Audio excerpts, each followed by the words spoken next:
everyone, welcome back to Zoned Out, Creating Outside Your Comfort Zone.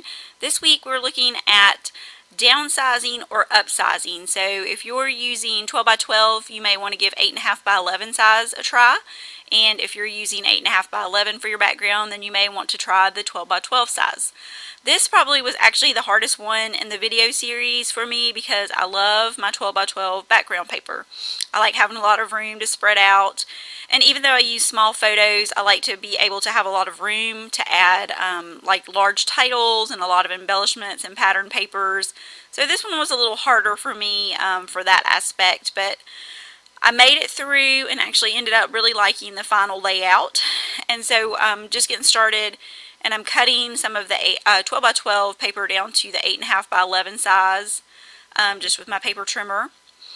And I decided one of the things I think that throws me off is I like to use square photos a lot, and so using the square photo on the rectangle 8.5 by 11 kind of always throws me off on the design. So for this page I decided to do a photo strip, and so it kind of mimics that rectangle shape with the photos going along with the pattern paper.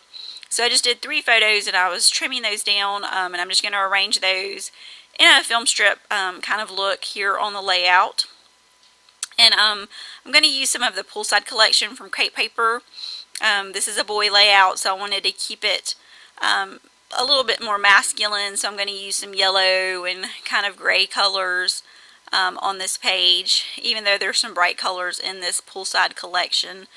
So I'm just going to cut some papers there to add to the background, and I'm going to leave most of it white. I'm just going to add some color here at the top with a few of the pattern papers and just kind of layer those there at the top of the page.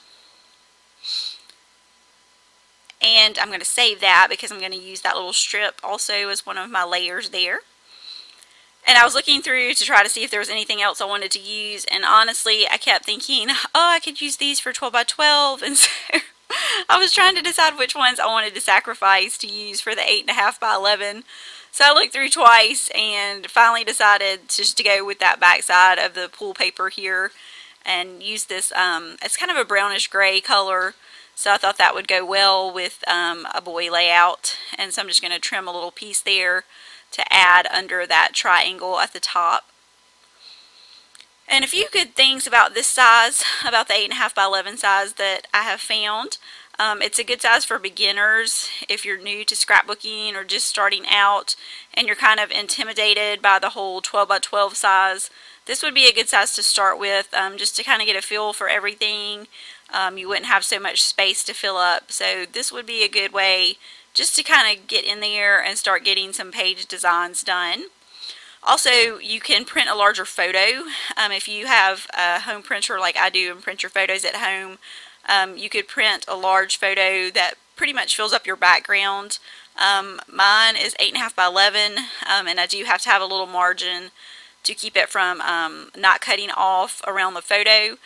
So you could print a large photo and then add your title and embellishments over the photo, which would be a good idea. You can also print on this paper when it's this size. If you have a home printer, you can just run your page through if you want to print your journaling or just any phrases, even graphics, anything like that. And you'll see here in a minute that I'll come back with some text, but some journaling printed right there under where my title is going to go. And I just ran that through my printer and kind of measured where my title and the photos were. That's why I kind of wanted to get those in place, so just so I can measure and kind of use that as a guide for when I ran it through the printer. And another thing is it creates a smaller album size. If you're short on storage space and don't have a lot of room to store albums, the 8.5 by 11 may be a better idea for you, just to keep that bulk from the 12 by 12 size down.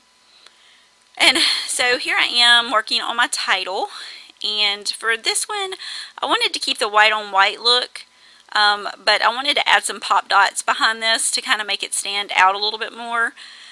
And the lines were kind of skinny, so I knew that I couldn't put the pop dots right under those lines, so I just decided to add some pattern paper behind a few of the letters. And so once I get those filled in, then I can use those areas to add the pop dots under the title. And so I'm just going to do a couple of letters on each of the rows, and I'm just going to show you this first one and get that one done, and then I'll just do the rest of those off camera. And I like that look that it gives of the white on white when you pop it up, and it just gives you that little shadow there under your title. So I got that first one, and so now you can see the others are filled in.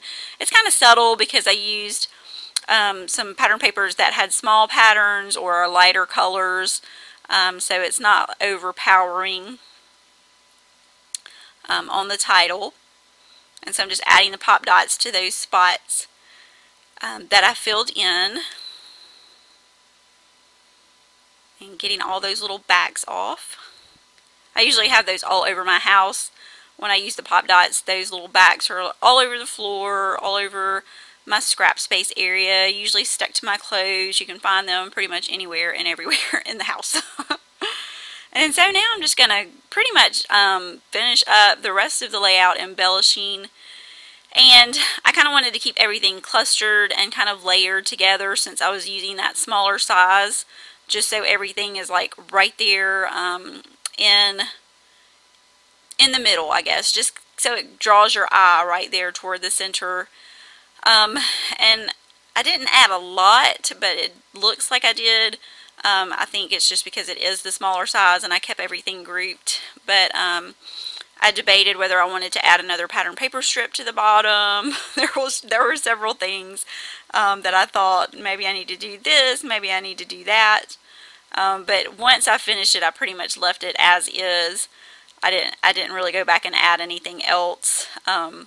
So I pretty much kept to my design style on this layout, just in a smaller space. So it did work out good in the end.